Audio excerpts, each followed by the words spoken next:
on the NewsChannel 5 network. This is OpenLine.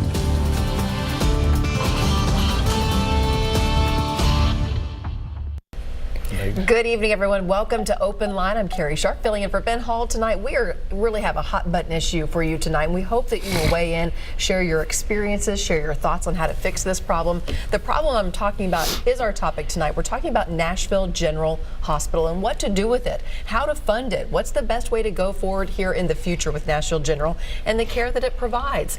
I have a great man to talk to us about it all tonight. Decosta Hastings, Metro Council member. Thank you for being here. Thank you for inviting me. This topic is near and dear to your heart. You really are in the trenches when it comes to Nashville General Hospital. You are the co-chair of the Metro's Hospital Authority. The hospital committee for the council. Thank you for correcting me there. Let's just, if you could start by giving me an overview of what Nashville General does, because I know a lot of people in this town don't know. Yeah. Well, Nashville General is the people's hospital. They provide the services. First of all, it's a part of our charter here for Metro government to have a hospital for services that we need. They take care of all levels of health care. There are a lot of things that the city only has one responsibility when it comes to health care, and that is great because the state of Tennessee didn't give us any help on that side by not accepting the Affordable Care Act. Right. And there's a lot of people who are still out here with no insurance. Metro General is the only place that will be able to do that. They have done it on a scale to being able to cut down on a lot of the ailments that we're dealing with. They deal with several streams of individuals with stages of cancer. There is no other place that will be able to take you from beginning to end in the city to treat you before, after, and post care.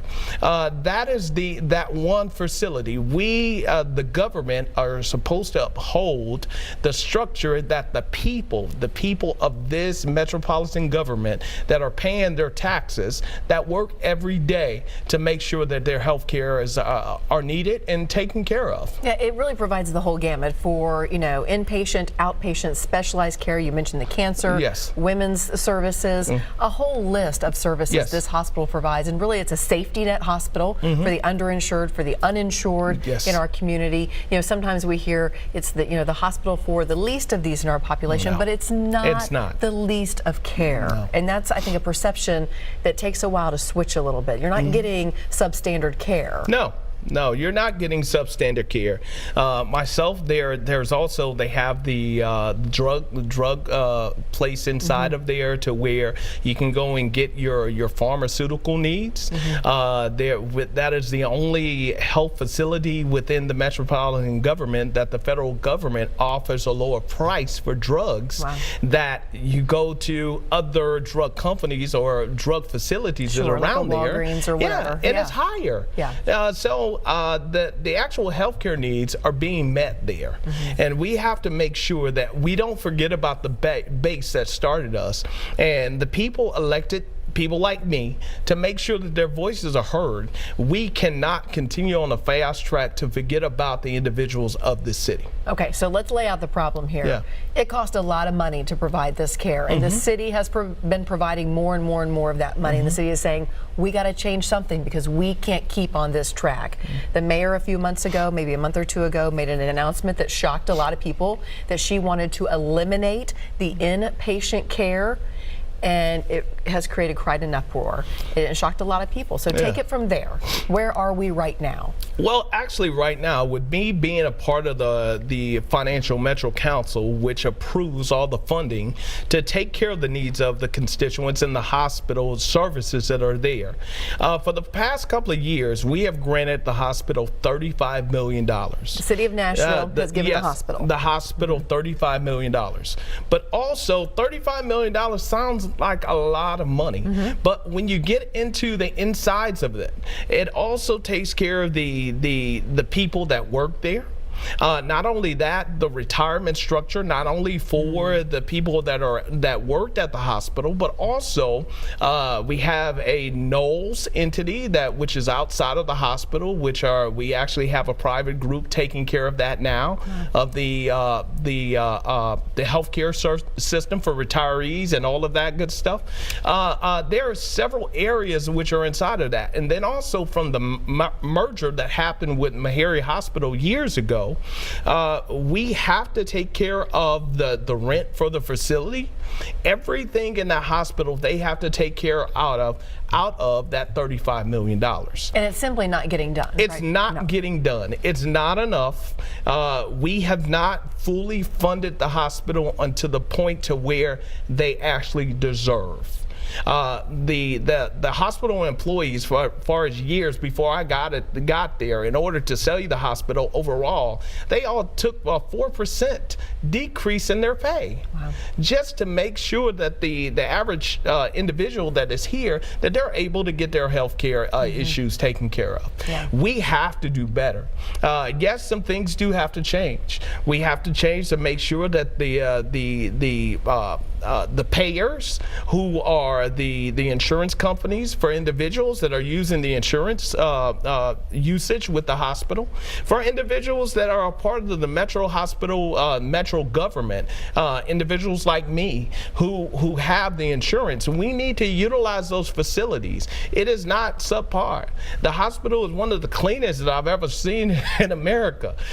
It totally impressed me to no return. We have to give what's ours, and a lot of times we're kind of guilty. We'll clean up somebody else's house better than we'll clean our own.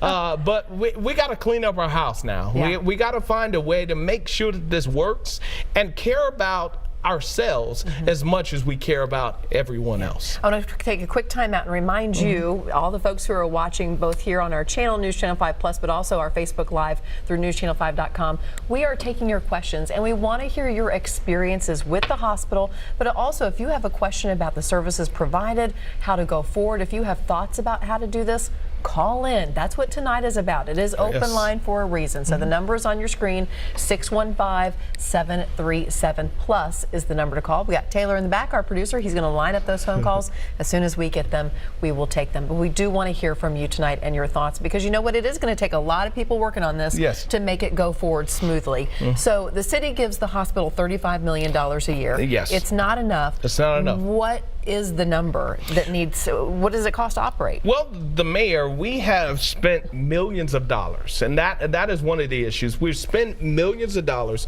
on trying to find the answer to that question that you asked me. Okay. Do we have an answer? Well, actually, the answer came back, a close answer came back this year, saying that we needed to fund the hospital $55 million. Okay. And when it came to the mayor's budget that came to us, was only $35 million. You know, we can't continue to do that and expect a drastic change within the hospital. We can't do that. We have to do a better job in trying to find out what are the reasons for this and how we can set up and get things better for our constituents. Guys, we have to care about somebody else other than ourselves, because you know what? One day it may be you.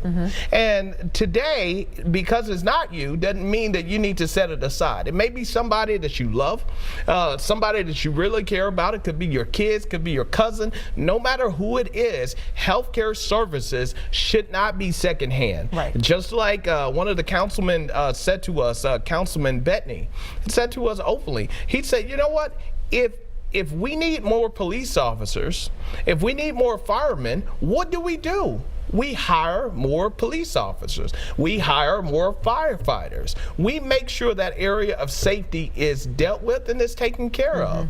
But as of today, for healthcare, there should be no questions asked. We have to make sure that those services are rendered and we take care of those needs for our constituents and the people that live here in Nashville, Davidson County, because they are important to us. Without a doubt. Let's talk about the mayor's plan. I kind of glossed it over and said she wants to eliminate the inpatient side of the hospital. Let's dig deeper. What is the plan that's on the table from her?